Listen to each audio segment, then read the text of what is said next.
So today we're going to move on, since we did the number systems with the circle, triangle, and square. Today we are going to talk about being able to describe and understand how to use bits. It didn't come out very well.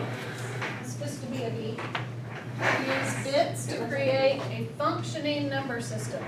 So we made our own number system with the circles and triangles and squares the other day. And you were able to get how many patterns? What's your total number you got? 27, because we had 3 shapes, 3 placeholders. So 3 cubed is 27. So what if you only had 2 shapes?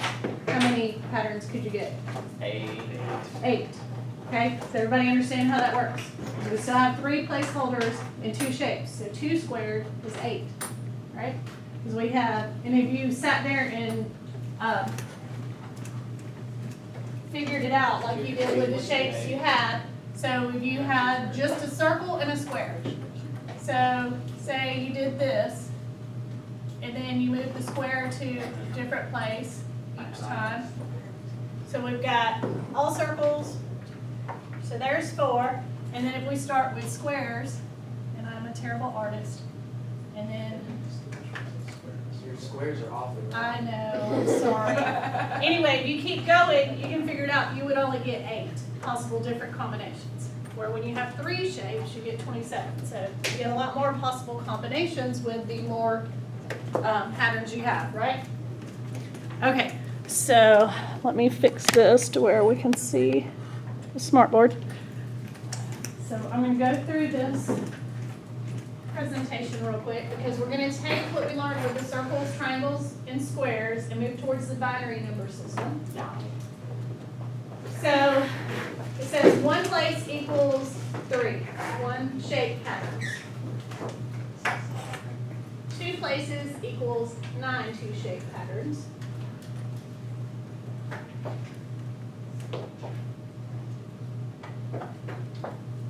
It's like a TV show. It's not cooperating.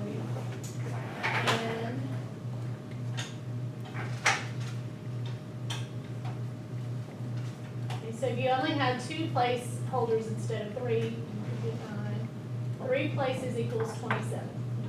So we talked about why that makes sense.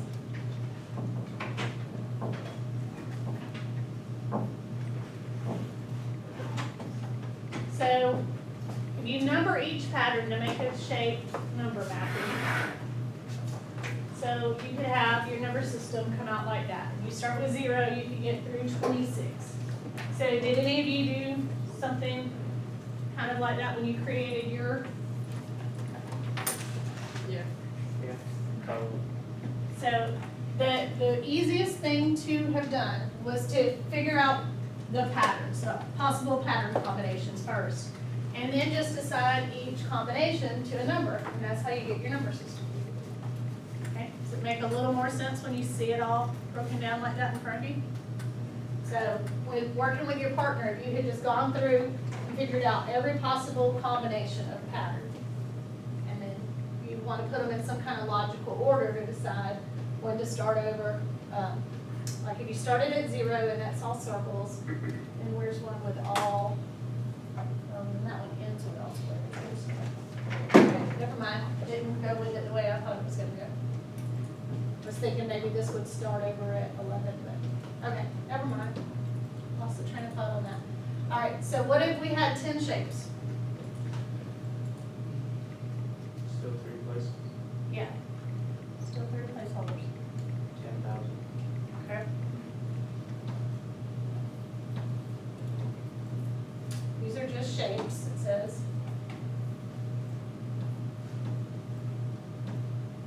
With 10 shapes, every time you add a place, you multiply by 10 the number of numbers.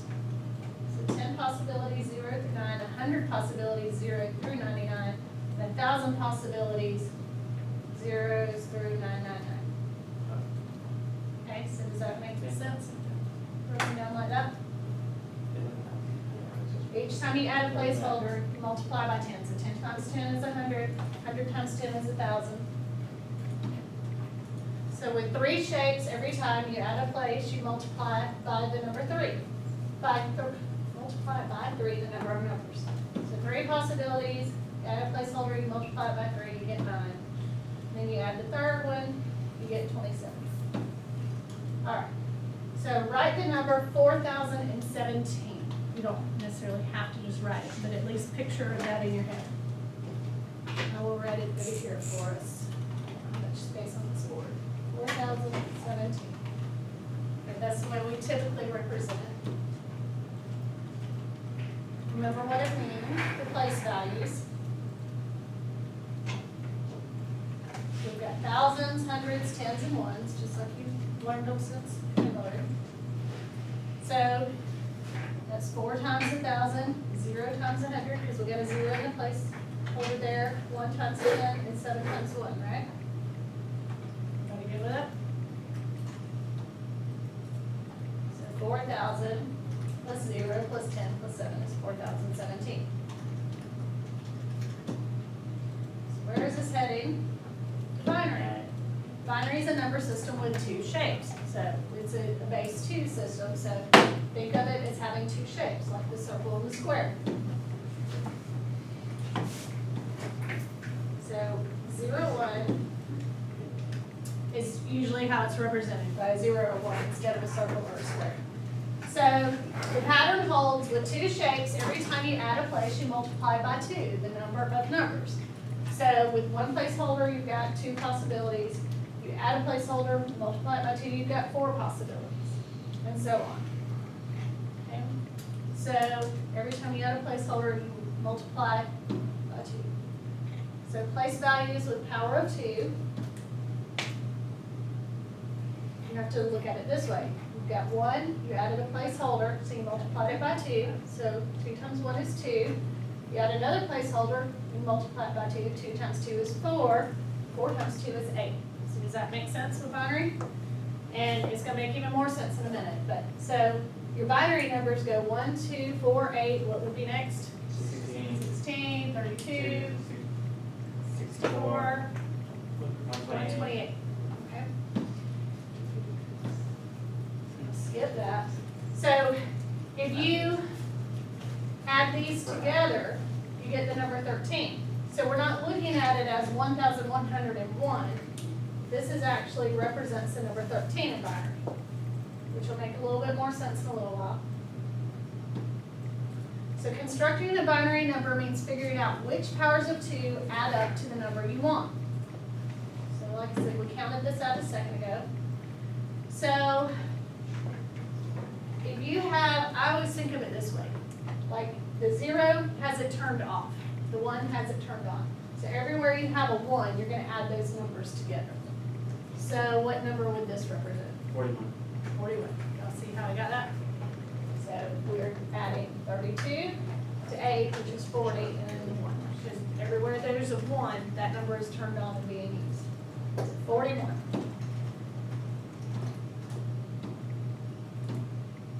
Okay.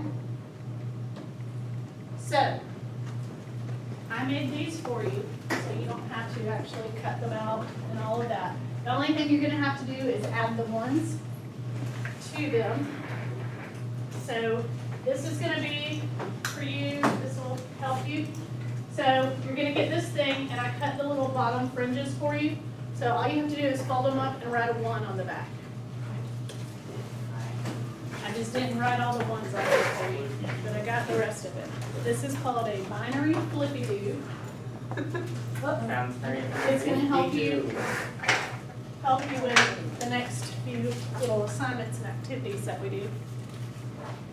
So see what I mean? If you write 1s on the back and flip them up, then we can use that to tell which numbers we're turning on and off to use. It's like cover here, the new curve is that one? Let's see what I was talking about there. You flip up and write 1s, and look inside which ones are going to be 1s, which ones are going to be 0s. Okay. So this just showed you how to create your flippy-doo, which I've done for you, so we can skip that. So, using your flippy-doo, how do you make the number 5? Okay, so you fold the tab up on 4 and 1, so you have ones on just 4 and 1. So when you add those together, you make the number 5, right? So do that with just the binary numbers on the left side. Practice those using your flippy do to flip it up and make all the numbers on the left-hand side.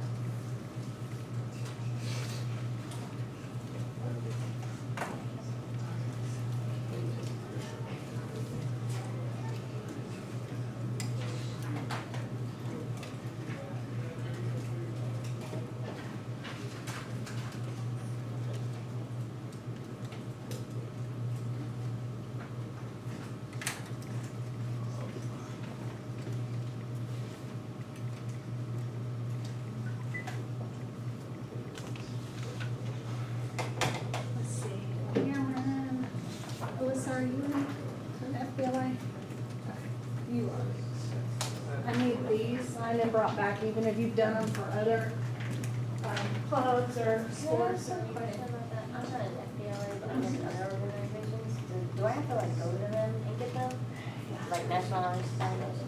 They should have them. And you'll have to do a separate one. for So I have each to do state. like 4 of them? Probably so. I don't know, they may have a system eventually where we can like enter it 9 out and then the teachers can just see, but for now, every teacher that's, or sponsor's gonna have to have a copy of it.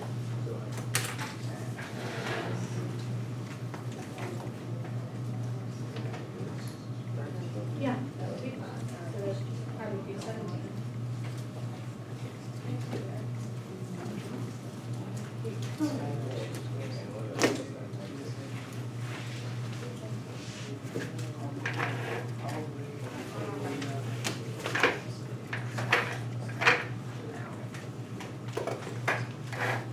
All ones.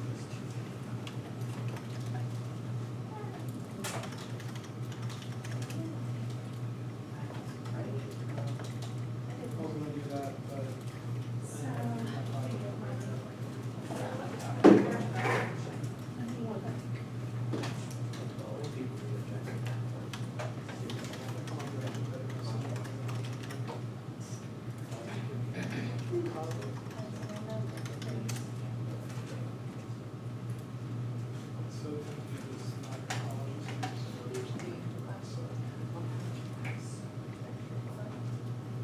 So confused, not college, so. Yeah, I got Want a job and work or something.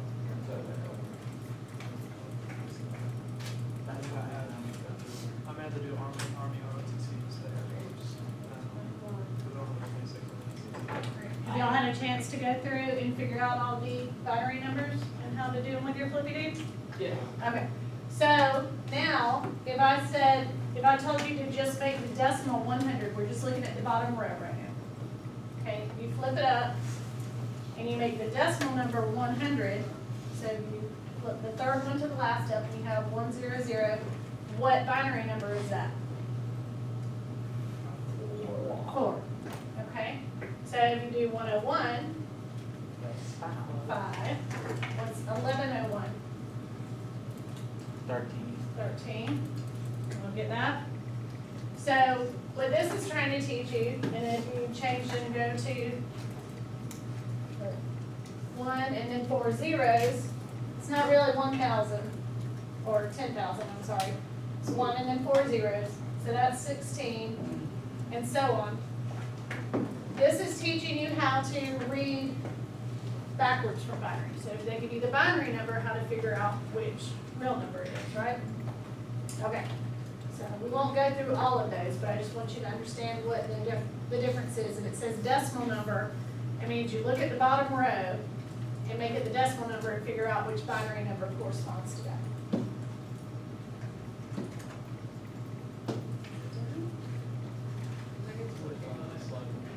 Okay, all right, so I do have another little video to play that'll help explain things a little more too before we move on to our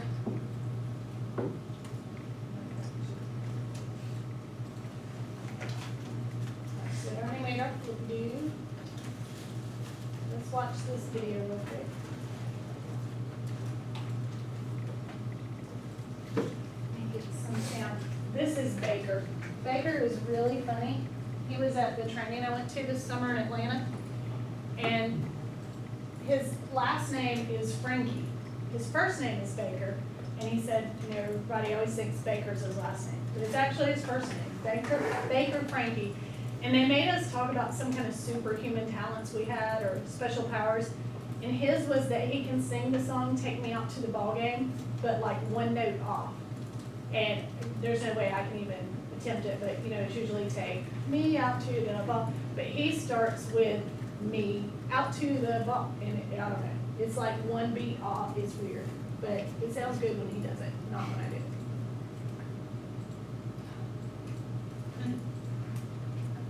Still don't have volume.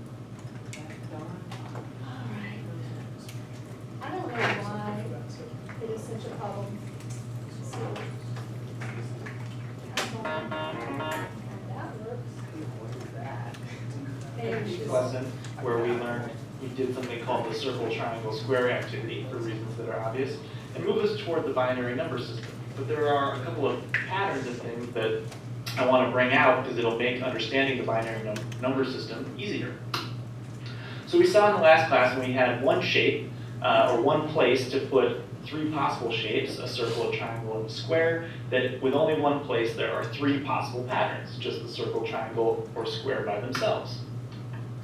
If we add two places, so we want to make a two-shape pattern, there are 9 of those, and we can make them by saying, well, let me group the set of patterns that I already know about, and then I can just throw a circle in front of each one of those, a triangle in front of each one of those, and a square in front of each one of those, and this is a way that I can generate all of the possible two-shape patterns, and there are 9 of them.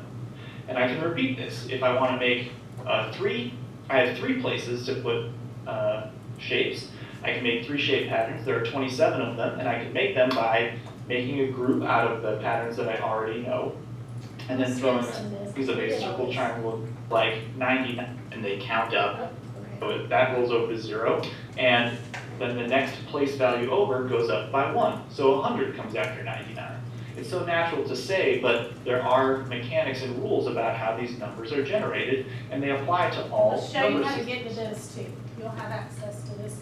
If we think of the decimal number system like numbers on a dial, like on an odometer, where every dial has the digits 0 through 9, and they count up as the dial rolls around. Once it gets to 9, it's out of numbers, and it rolls back over to 0, and the next place goes up by 1.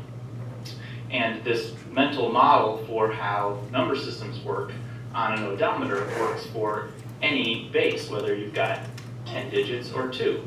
So let's pause and reset and switch this to a binary odometer. So binary only has 2 digits, 0 and 1. So if we start this thing rolling, once we get to 1, we're out of digits, and so it rolls back over to 0. And the next place up over goes up by 1. Now here we are at 1 again in the 1's place, that rolls over. But then the next place, 1 is, again, it's out of digits, so it rolls over to 0, and the next place goes up by 1. And we can watch this, and we'll see that the same sort of pattern for an odometer works. Every dial rolls around continuously, and once it gets to 1, it's out of digits, so it rolls back to 0, and the next place over goes up by 1. And sometimes that bumps all of the subsequent places as well. We can watch them side by side and see how the decimal numbers and binary numbers relate, That even really if we helped started me back to at 0. see them both. So notice that it's still counting the same number of things, it's just representing them with different number systems, binary and decimal. So let's talk about place values. With 10 shapes, so if you think about the normal numbers, 10 shapes, every time you add a place, you multiply by 10 the 3 shapes every time with this, but do you remember what you're really, so binary is a number system with 2 shapes in it. So every time you add a place value, place a 1 in the 1 numbers, only have, and you typically to the number, called a flippy-do. What I have to say, bye. Okay, I thought he was gonna do something different than what I had already talked about. Okay, so, but I will post that video also, So if you forget what I went through in the PowerPoint, then you can watch the video again. And then you will have, I think this is what okay. So I gave you the link to this in Google Classroom. So just like in the past, you've got this activity guide here for binary practice. And then there's this binary game. So let's look at this real quick. I think this may be what we were, okay. So this is kind of, you can use your Flippy-Doo to help you fill this out, but go through and fill this worksheet out. You've got the link in Google Classroom to, if you click on that link, it'll take you to where I was just at a second ago, to this page. And then after you fill out that worksheet, there's a binary game that you can play. And then, as usual, if you hit continue, you're gonna have these reflection questions. You've got the widget there that you can play with the odometer. And then that, after that is where you'll have the questions to answer, okay? So make sure sometime between now and next Tuesday, try to go through and complete those. I think this one's much easier. Now that we've played with the shapes, hopefully it's all starting to kind of come together and make a little bit more sense. And then we're gonna go back to the internet simulator where you were sending the messages, the A's and the B's and setting the wire. But it's gonna be so much easier now because we'll have some more tools to use along with it. Okay? So go through and work on that while, still got like 10 minutes left today. And if you don't finish, just finish it sometime between now and Tuesday. And if there's anything else, because I know some of y'all have not been in here with us for every class like this, and if there's anything else you don't understand on any of the other things that I've posted already, please let me know so I can try to work through it with you, okay?